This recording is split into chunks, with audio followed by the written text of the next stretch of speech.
Fala, meus amigos, beleza? Tranquilo?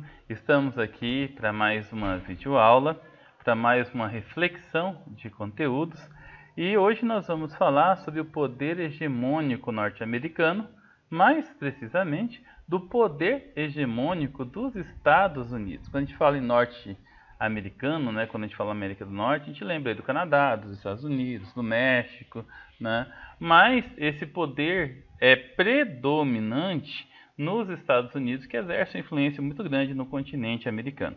Então vamos lá, vamos seguir aí com a nossa aula. Esse é o módulo 22, ok? Então vamos lá, pessoal. Bom, os países que compõem o continente americano, os 35 países que fazem parte desse continente, apresentam grandes distinções econômicas, sociais e culturais, o que faz da América um continente muito heterogêneo. E heterogêneo em todos os sentidos. Aqui eu coloquei algumas imagens, por exemplo, o futebol americano, né, assim como o basquete, é típico dos Estados Unidos. O futebol é o que melhor caracteriza aí, alguns países da América Latina, como o Brasil, como a Argentina. Né? O atletismo caracteriza muito bem alguns países da América Central, como a Jamaica. No contexto econômico, pessoal, eu coloquei uma tabela que está no material de vocês. Essa tabela representa dados do PIB de 2017. PIB é o Produto Interno Bruto, representa a soma das riquezas de um país durante um ano, ou de uma nação, ou de um território durante um ano. O PIB do continente americano foi de 26 trilhões de dólares durante o ano de 2017. Isso representa um PIB médio de 766 bilhões por país. Então, 766 multiplicado pelos 35 vai dar os 26 trilhões. Né? O maior PIB estourado, Estados Unidos, com 19 trilhões 390 bilhões. E o menor PIB da Dominica, com 489 milhões.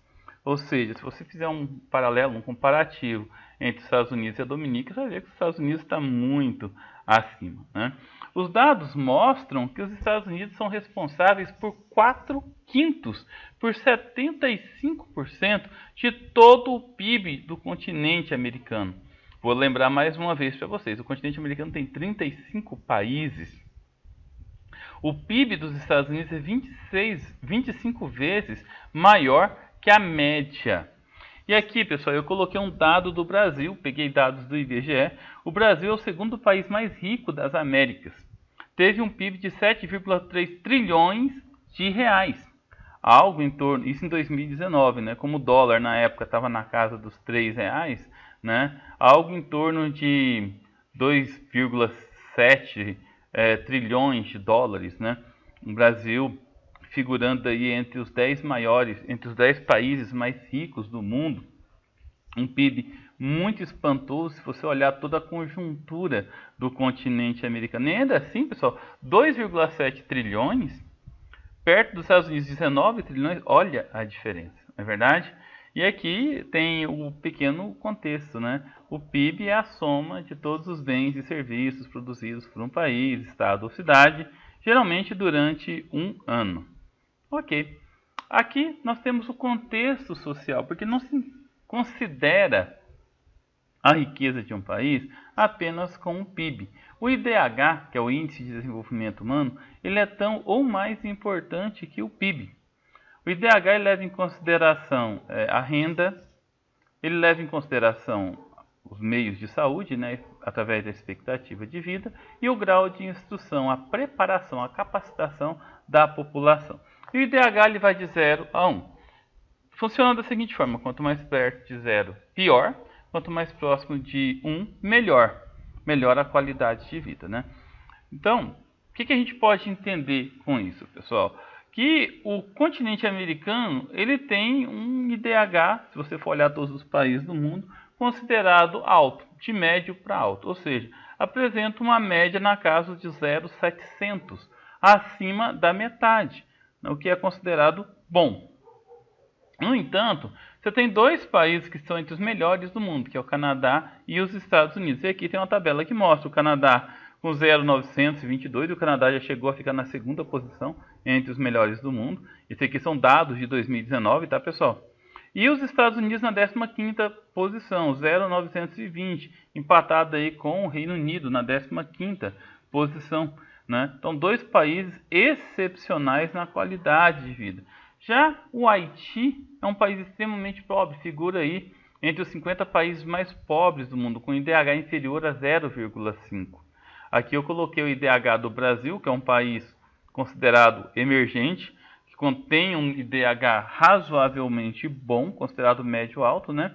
Está na 79ª posição entre os melhores do mundo para se viver, né? Esse dado do Brasil é de 2017 e nós tínhamos um IDH de 0,759 e nós nos mantemos nessa posição, na 79ª posição. Aqui a posição do Haiti, na posição 169, né? Entre de 193 países analisados pela ONU, né? Então, 34º país mais pobre do mundo, né? Observe aí, junto com o Haiti tem o Afeganistão e país da África subsaariana, com 0,498, né? O Haiti está entre os países mais pobres do mundo. Então, observe que tem uma disparidade muito grande no IDH. Bom, então nós podemos dizer que os Estados Unidos da América representam um país de grande força e poder no contexto tanto regional quanto global. É importante a gente analisar que esse poder, essa influência dos Estados Unidos, né, que transformam ele numa grande potência, são fatores geopolíticos, fatores econômicos e fatores culturais. E nós vamos analisar um pouquinho de cada um deles aqui, tá, pessoal? Vamos começar com os geopolíticos.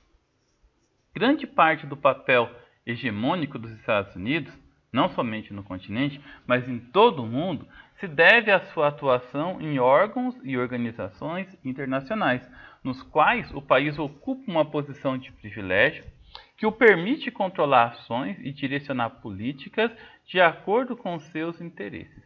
E aqui nós temos o exemplo do FMI, Fundo Monetário Internacional, que tem como característica ajudar financeiramente os países em situações de calamidade ou países que estão em situações econômicas desfavoráveis, ajudar esses países para o seu crescimento.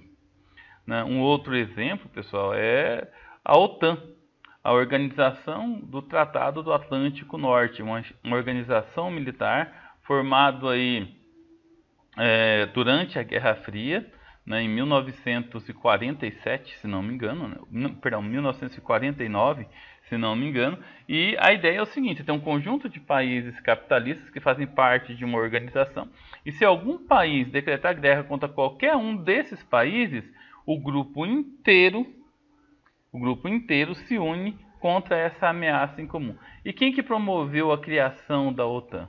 Os Estados Unidos. E é um dos países que fazem parte da OTAN, um dos líderes da OTAN, inclusive. Hoje a OTAN não tem mais só essa iniciativa militar. Hoje a OTAN tem também a iniciativa humanitária, ajuda os países em crise, principalmente em campos de refugiados. A ONU, a Organização das Nações Unidas, criada no contexto da Guerra Fria, 2 meses após o término da Guerra Fria, a data de fundação da ONU, dia 24 de outubro de 1945, tem como missão manter e preservar a paz no mundo. Onde fica a sede da ONU, pessoal? Em Nova York, nos Estados Unidos. 5 países fazem parte do Conselho de Segurança da ONU. Os Estados Unidos é um deles.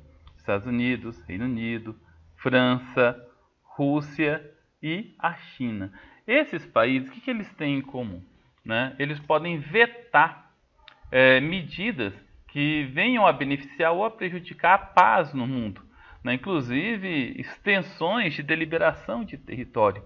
E os Estados Unidos têm uma influência muito grande, porque ele é um dos países que pode vetar essas decisões, proibir essas decisões. Então está no nosso material, mas resolvi acrescentar aqui, pessoal, o G20. Os Estados Unidos, além de ser membro ativo, é um membro extremamente influente do G20. O G20, pessoal, é um grupo que consta aí com os 19 países mais ricos do mundo, mais a União Europeia. Eles controlam 85% de todo o PIB do mundo.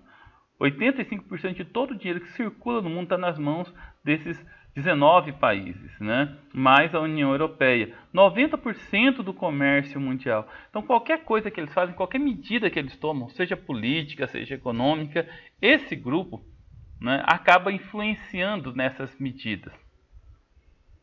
Os fatores econômicos. Nesse contexto, os Estados Unidos se apresentam como uma liderança, que, embora estendam sua influência por todas as partes do mundo, tem um papel ainda maior no contexto continental, cuja atuação gera inúmeros reflexos e consequência para os demais países em seu entorno. E aqui um dado bem interessante, né, que eu coloquei do material de vocês, que mostra a exportação, o destino das importações dos Estados Unidos. 11% de todas as exportações vai para a China, 1,6% para o Brasil, mas uma coisa bastante interessante é o México e o Canadá. Né? Tem um grupo muito famoso que é o NAFTA, um grande bloco econômico, que a gente vai estudar sobre ele um pouco mais para frente, né? Que é uma área de livre comércio, um bloco econômico que foi inaugurado em 1993.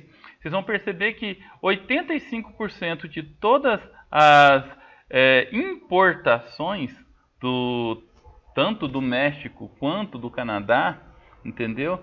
Vem dos Estados Unidos. E as exportações deles também se destinam aos Estados Unidos. Então a influência de comércio dentro desses países é extremamente grande. Então ele tem uma influência muito grande. E observa aqui, pessoal, nesse gráfico bem interessante que eu também tirei do material de vocês, né? Observe que a balança comercial estadunidense é sempre positiva. Está sempre em superávit. Olha aqui, essa linha aqui representa o superávit, que são as exportações. Essa aqui representa as importações. Então, os Estados Unidos eles sempre vendem muito mais do que compram, ou seja, sempre sobra dinheiro em caixa, tá? E aqui essa imagem ela é bem interessante, porque mostra algumas das empresas globais, algumas das centenas de empresas transnacionais e multinacionais que geram destaque no mundo e são americanas e são estadunidenses. A Google, a Apple, a Citizen, a Exxon, o Visa, Nike, Coca-Cola, o Walmart e assim por diante. São empresas que estão em todos os lugares do mundo e exercem uma influência muito grande, não é verdade? Fatores culturais. Após a queda da Bolsa de Valores de Nova York, em 1929, o presidente Franklin Roosevelt, né, propôs a criação da OCAA, ou Office of the Coordination of Inter-American Affairs. O inglês é horrível, né? Ou Política da Boa Vizinhança. O que significa isso, pessoal? A ideia dessa agência é cuidar de sessões de rádio, cinema, imprensa, é cuidar da arte, da comunicação, da música, da literatura, problemas relacionados à saúde, à exportação, importações, aos transportes, da finança. Ou seja, pessoal, a ideia dessa agência internacional é ajudar os países americanos para que tenham um bom desenvolvimento. A questão é, eles foram muito além disso, né? No cinema hoje, acredito que todos vocês devem conhecer essa imagem que está sendo mostrada aí no slide, né? No cinema hoje, a influência dos Estados Unidos é gigantesca. O alcance que os filmes de Hollywood têm é planetário. Praticamente todos os países do mundo têm acesso, né? Têm acesso aos filmes norte-americanos, né? Aos atores norte-americanos, ao estilo norte-americano de ser, de se vestir, de se comportar através do cinema, gerando gostos, influências. E aqui eu coloquei até o exemplo da Netflix, que é um grande provedor mundial de filmes, que é lá da Califórnia, nos Estados Unidos, né? Saiu de lá. E hoje, pelo menos quase todo mundo que eu conheço possui a Netflix em casa para assistir filmes, né? Assistir seriados, né? Na música, bandas e músicas e artistas como Michael Jackson, vocês estão vendo, como o grupo Queen, o Elton John, né, a Shania Twain, são cantores que colocaram músicas que se destacaram a nível internacional, a nível mundial. As grandes maiores bandas do mundo, somente de rock, de pop, saíram dos Estados Unidos e serviram de influência global, né? Nos meios da comunicação, cara, pergunto a vocês que estão aí do outro lado, vocês estão me assistindo como, né? Pelo YouTube. E pelo YouTube, o YouTube é uma empresa que, né, foi formada dentro dos Estados Unidos. A Google é um site de pesquisa que foi formado pelos Estados Unidos. A Microsoft, né, hoje vai fazer um trabalho, 99% das pessoas utilizam o Word. A Apple, a IBM, a Amazon, né, isso tudo leva ao Way of Life, ou seja, o modo americano de vida.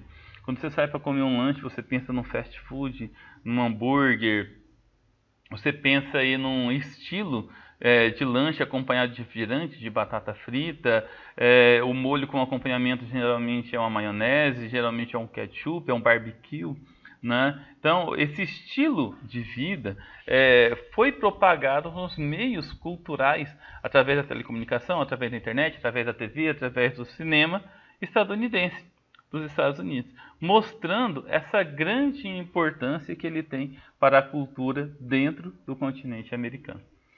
Pessoal, é isso aí. Espero que vocês tenham entendido um pouquinho toda essa hegemonia dos Estados Unidos, não apenas no continente americano, mas também no mundo. Se bem que no continente americano é um pouco maior, porque está mais próximo da gente, não é verdade? Bom, na próxima aula nós vamos estudar um pouco mais sobre a industrialização no continente norte-americano e um pouco mais sobre a economia. É isso aí, pessoal. Fiquem com Deus e até a próxima. Valeu!